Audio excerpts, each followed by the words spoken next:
You're probably thinking that your coloured pixel display system you have these days is good enough.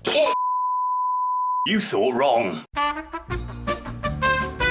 As you can see, this 32-inch colorized pixel display unit is just a smidge bigger. And better, with a 1 millisecond response time and a really strong HDR color scheme. But not only is it bigger, it's curved. Making it even more immersive. With a whole bunch of low latency benefits and settings that you can tinker to your own little whims and needs, which means if you're playing the gams, you'll have an advantage over the other mans.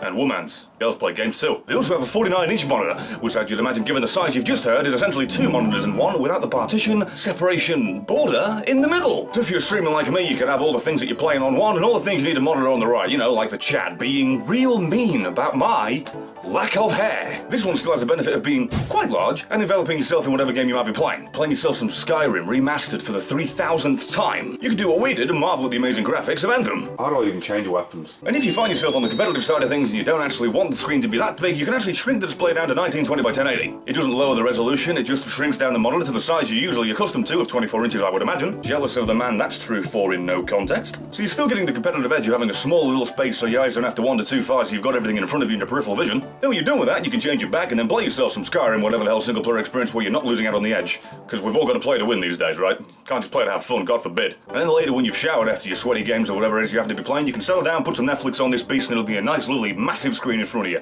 Don't need a 60-inch display all the way across the other edge of the room. You've got your 32-inch right here, right in front of you, so you get all the depth of it right in your face. And if you're thinking to yourself, boy, that sure is a tall monitor. What's it doing up there? I'm gonna hurt my neck. Don't worry, it goes down too. So yeah, pretty sturdy, stunning little monitor. Little probably not being the best word for it. Pretty happy to add it to my editing bay. It's going to be a nice addition considering the size, and now I've got 3 total. I have no excuse not to get work done with all this fidelity. Sure, I won't get distracted with whatever I end up putting on it.